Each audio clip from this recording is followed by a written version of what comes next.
Romananalyse i skolen. Puha, det lyder måske lidt tungt og kedeligt, ikke?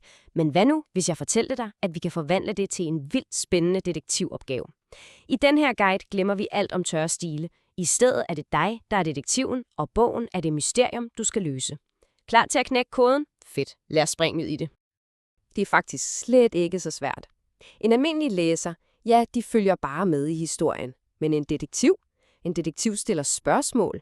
I stedet for bare at læse ordene på siden, begynder du at lede efter spor, skjulte meninger og hemmelige tegn, som forfatteren har lagt ud til dig. Dit job er at finde dem og få puslespillet til at gå op. Enhver god efterforskning starter det samme sted. Vi skal have oprettet en sagsmappe.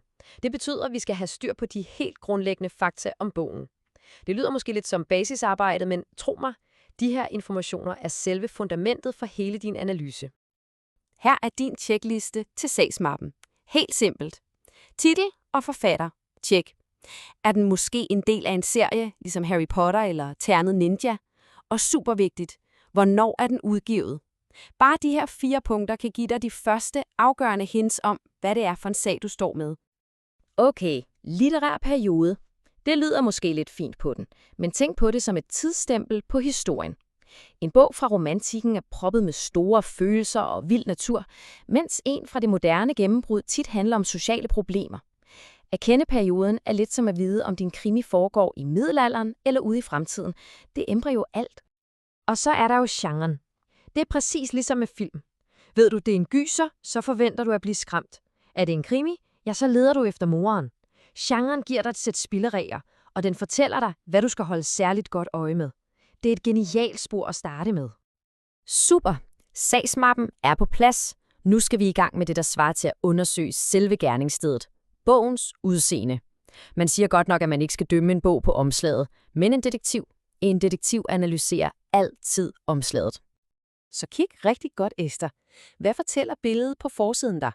Er skrifttypen sådan lidt snørklet og gammeldags, eller er den helt moderne og skamp? Er bogen delt op i kapitler, i dele, eller måske slet ikke? Hver eneste lille visuel detalje er et bevidst valg fra forfatteren, der skal give dig en bestemt følelse, allerede inden du har læst det første ord. Så her er din mission. Prøv at forbinde de ydre spor med den historie, du tror, du finder indeni. Hvis forsiden er mørk og dyster, peger det så mod en tragisk historie. Hvis skrifttypen ligner en håndskrift, handler det så måske om en dagbog. At finde den sammenhæng, det er dit første store gennembrud i sagen. Godt arbejde, detektiv. Vi har undersøgt bogens ydre, og nu er det på tide at bryde ind og kigge på, hvad der får historien til at tikke. Vi skal helt ind i maskinrummet, den indre komposition, og finde ud af, hvad der driver hele værket. Okay, her er de 2 allervigtigste spørgsmål i hele din analyse. Først, hvad sker der sådan helt overordnet set? Det er plottet. Og endnu vigtigere, hvad er den centrale konflikt? Hvilket problem, mål eller udfordring er det, hovedpersonen kæmper med? Konflikten er selve motoren i historien. Det er den, der får alting til at ske. En super smart måde at få overblik over plottet på, det er ved at tegne en tidslinje, ligesom den her. Næsten alle historier følger den her model. Først møder vi personerne og deres verden, så opstår der et problem, så sker der noget helt vildt, der ændrer alt, et vendepunkt, og til sidst bliver problemet løst, på den ene eller anden måde. Prøv at tegne den for din bog. Et andet vigtigt bevis, det er fortalt tid. Handler bogen om en enkelt superintens dag, hvor det hele eksploderer? Eller følger vi måske personerne over flere år, hvor de vokser op og forandrer sig? Tidsrammen har en kæmpe betydning for, hvordan vi oplever historien og personernes udvikling. Og hvordan bliver tiden så fortalt? Altså, nogle gange er det bare lige ud af landevejen fra start til slut, men tit elsker forfattere at hoppe rundt i tiden. Du kender det helt sikkert fra film. Lige pludselig ser vi et flashback til hovedpersonens barndom, som forklarer, hvorfor han er, som han er. Hold skarpt øje med de hop. Og bare lige så du ved det, så findes der også endnu mere avancerede måder at bygge en historie på. Nogle slutter præcis, hvor de startede. Andre følger 2 helt forskellige historier på én gang. Pointen er, forfatterens valg af struktur er aldrig tilfældigt. Det er et kæmpe spor. Forfattere er lidt ligesom tryllekunstnere.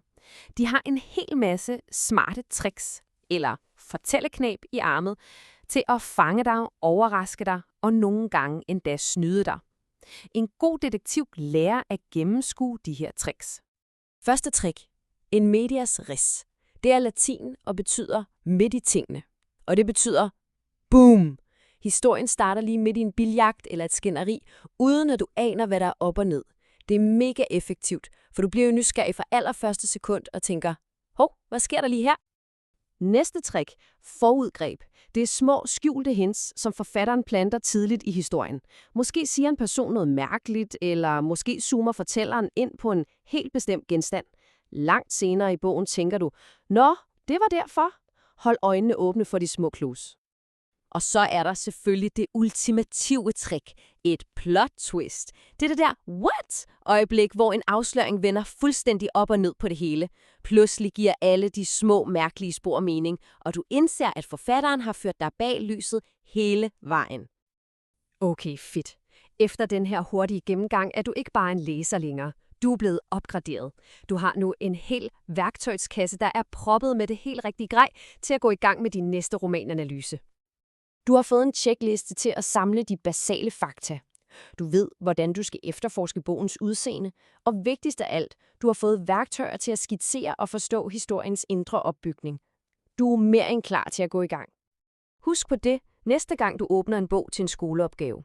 Det er ikke bare en bunke sider, du skal igennem. Det er en gåde, som er designet til at blive løst.